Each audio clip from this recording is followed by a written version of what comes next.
Hello guys, welcome back to our channel. आज हम सीखने वाले भारत महिमा कविता। ठीक है, बहुत ही आसान सी कविता है। जयशंकर जी की लिखी हुई कविता है। एक मिनट, नोटबुक हटा देते हैं हम। जयशंकर जी की लिखी हुई कविता है ये। तो इसे पढ़ते हैं और समझते हैं। भारत महिमा। महिमा मतलब क्या होता है? गर्व करना, बढ़ाई करना, किसी चीज़ की बढ़ाई या फिर किसी चीज़ की अच्छी बात है। लाइक अब महिमा, ये जैसे कि आप बोल सकते हो किसी लड़की का नाम तो ये गर्व करना, बहुत गर्व करना। ठीक है, जयशंकर प्रसाद और उनके बारे में उनका परिचय दिया है। जयशंकर प्रसाद जी छायावादी युग के 4 स्तंभों में से एक थे। आप बहुमुखी प्रतिभा के धनी है। कि किन्हें बोला जा रहा है बहुमुखी प्रतिभा का धनी? जयशंकर प्रसाद जी को। बहुमुखी वैसे तो स्प्लिट पर्सनालिटी होता है, बट इस उससे मल्टी टैलेंटेड, लाइक नाटककार, कथाकार, उपन्यासकार, निबंधकार के रूप में प्रसिद्ध है। आपकी रचनाओं में स्वतंत्र भारत के गौरवशाली अतीत, ऐतिहासिक विरासत के दर्शन होते हैं। जैसे ये जो जितने भी जयशंकर प्रसाद जी जितने भी काव्य ग्रंथ जो भी लिखते थे, उसमें ज़्यादातर चीज़ों में उन्होंने भारत के गौरवशाली अतीत का वर्णन किया। जैसे भारत भूमि कैसा था भारत पहले, ऐसे भारत को सोने की चिड़िया कहा करते थे, वैसी सारी चीज़ें उन्होंने अपने लिखावतों में उसमें लिखी है। और उनकी कुछ कृतियाँ हैं, प्रमुख कृतियाँ। इससे तो भी बहुत ज़्यादा ही हो, इससे तो ज़्यादा ही कृतियाँ हैं उनकी। हम लोग के टाइम पे भी कृतियाँ थी ऐसे। कोई एक पोएम थी, अब इतना तो याद नहीं है, बट ठीक है, चलो छोड़ो। देखो इसमें क्या दिया: झरना, आंसू, लहर, काव्य, कामायनी, महाकाव्य, संकटगुप्त, चंद्रगुप्त, ध्रुवस्वामिनी, ऐतिहासिक नाटक, प्रतिध्वनि, आकाशद्वीप, इंद्रजाल, कहानी संग्रह, कंकाल, तितली, इरावती, उपन्यास आदि। उपन्यास मतलब क्या होता है? स्टोरीज बोलो। स्टोरीज़ होती है, लंबी कहानियाँ होती है जिसमें बहुत सारे पात्र होते हैं, बहुत सारे किरदार होते हैं। ठीक है, तो अब ये पढ़ लेते हैं। ये सब इतना इम्पोर्टेंट नहीं होता, आपको समझने के लिए होता है। देखो, पद्य संबंधित ये जो सेंटेंस रहते हो आप प्रस्तावना में लिख सकते हो। ठीक है, प्रस्तुत कविता में कवि ने, अब इधर कैसे, यहाँ पे कैसे प्रस्तुत कविता में कवि ने, आप ऐसा लिख सकते हो: प्रस्तुत कविता में कवि जयशंकर प्रसाद जी ने अपने देश के गौरवशाली अतीत का सजीव वर्णन किया है। जैसे कि वो ऐसा बता हमारे देश का अतीत, हमारा देश पहला कैसे था, वैसा कैसे हमारे देश, देखो हमारा देश प्रकृति की गोद में बसा हुआ है। यहाँ पे सब है। जैसे कि हम बोलते हैं ना, जो इंडिया की फिजियोग्राफी है जो बहुत ज़्यादा डाइवर्स है। हाँ, जैसे कि यहाँ पे माउंटेन्स है, नदियाँ है, घाट्स है, वैलीज़ है।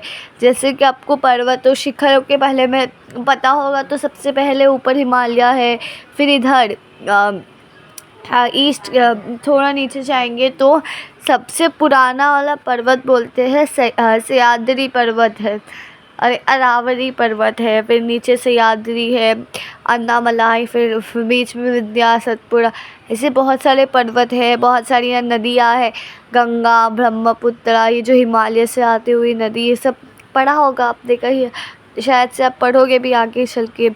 तो ये सब बहुत ज़्यादा डाइवर्सिटी है हमारे इसमें, और ये सब हिस्टोरिकल टाइम से चला आ रहा है हमारे भारत देश में।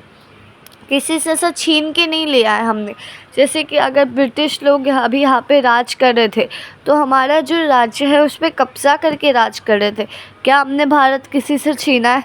क्या भारत किसी और का देश है? नहीं, हमारा ही देश है ये। ठीक है, तो इसमें ये बताया है, ऐसी सारी बातें बताई है कविता में। कवि का कहना है कि हमें अपने देश पर गर्व करते हुए उसके प्रति अपना सर्वस्व निछावर करने के लिए हमेशा तत्पर रहना चाहिए। तो इससे क्या कहना चाहते हैं कवि? कि हमें हमारे देश सेवा करनी चाहिए, रक्षा करनी चाहिए। अगर कभी भी हमारे देश पे कोई भी खतरा आता है तो हमें उसका हमें हमें उसको अगर हमारे देश में कोई संकट आता है तो हमें उसको सुलझाने के लिए कुछ भी करने से, अगर कभी हमारे देश को हमारी ज़रूरत पड़े तो हमें अपनी जान न्यौछावर करने के लिए भी तत्पर होना चाहिए। ठीक है, अब कविता पढ़ते हैं और कविता का भावार्थ समझने की कोशिश करते हैं। देखो, हिमालय के आंगन में उसे किरणों का दे उपहार, उषा ने हंस अभिनंदन किया और पहनाया हीरा हार। तो इसमें क्या कहना चाहते हैं, पहले तो कुछ कठिन शब्दों के अर्थ समझेंगे और ऐसे शब्द जिनका मतलब अर्थ था तो आपको पता है, पर अगर कभी आ गया पद्यांश में से समान शब्द ढूंढ के लिखिएगा। समानार्थी शब्द भी आपको ढूंढ के लिखने को भी आता है, तो तभी आपको कंफ्यूज नहीं होना। ठीक है, तो अब देखो पहला क्या दिया है, उपहार। उपहार क्या होता है, भेंट, तोहफा।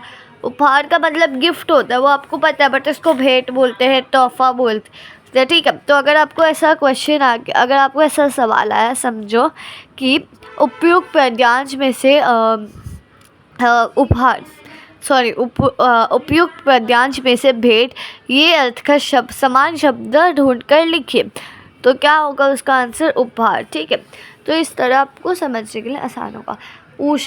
हिमालय, हिमालय पर्वत है, सबको पता है, हिमालयास माउंटेन, राइट। तो हिमालय का भी अगर आपको भी प्रत्यय लगा के या फिर उपसर्ग हटा के लिखी आएगा तो क्या होगा, हिम प्लस आले। हिम मतलब क्या होता है पता है, बर्फ़, और आले क्या होता है, पर्वत होता है। तो फिर हिमालय के आंगन, देखो इस लाइन का आंगन पता है, हमारे घर के बाहर का थोड़ा एरिया रहता है। उषा, सुबह हो जाती है। हीरा खार, हीरो का हार। याद रखना जो ई की मात्रा है वो छोटी वाली आएगी, ठीक है, बड़ी ई की मात्रा नहीं आने वाली। अरे सॉरी, बड़ी ई की मात्रा ही आएगी, इसमें गलत लिखा है, माफ़ कर देना, सॉरी। देखो किसी बच्चे ने गलत लिख दिया। गलत सीखना नहीं है हमें गलत सीखना नहीं है। हीरो का, हाँ देखो, हीरो का हार ऐसे लिखते, ठीक है। किसी बच्चे का गलत आपको नहीं सीखना ना, बस ठीक है। तो वो जैसे लिखा है ना वैसे आप एक बार समझ लेना, ठीक है। तो हीरो का हार। हिमालय के आंगन में उसे किरणों का दे उपहार, उषा ने हंस अभिनंदन किया और पहनाया हीरा हार। देखो हमारा जो ये भारत देश है, उसको कवि क्या कहना चाहता है कि हमारा जो भारत देश है वो हिमालय के आंगन के समान है, ठीक है। अब प्रतिदिन रोज़ सुबह जब उषा सुबह होती है, उषा हमारे देश को सूर्य की किरणों का उपहार देती है। ऐसा लगता है ना, जब भी देखो क्या बोल रहे हैं, जब भी हिमालय के ऊपर सूरज सबसे पहले उगता है ना, तो हमारा देश है वो हिमालय के आंगन के समान है। और जब भी सुबह होती है तो उषा सुबह, हाँ, हमें सूरज की रोशनी या फिर सूरज की किरणों का उपहार देती है, ऐसा बोला है यहाँ पे। तो तब ऐसा लगता है कि तब ऐसा लगता है मानो वो भारत की भूमि को हंसकर अभिनंदन कर रही हो, समझ में ना। तो फिर है और पहनाया हीरा हार। अब सोच रहोगे क्या, ठीक है, ये वाला जो भी कंपैरिजन था या फिर जो भी पर्सोनिफिकेशन था वो तो समझ में। अब हीरा हार, तो देखो जब ओस की बूंदें रहती है सुबह प्रातःकालीन, जब ओस की बूंदों पर प्रातःकालीन सूर्य की रश्मियाँ पड़ती है तब वो चमकने लगती है ना हीरो की तरह। हाँ, तभी ऐसा लगता है उषा जो है उषा ने भारत की भूमि को हीरो का हार पहनाया है। तो चलो अब वीडियो लंबा नहीं करना, इतना एक्सप्लेनेशन हुआ, आई होप सो समझ में आया हो।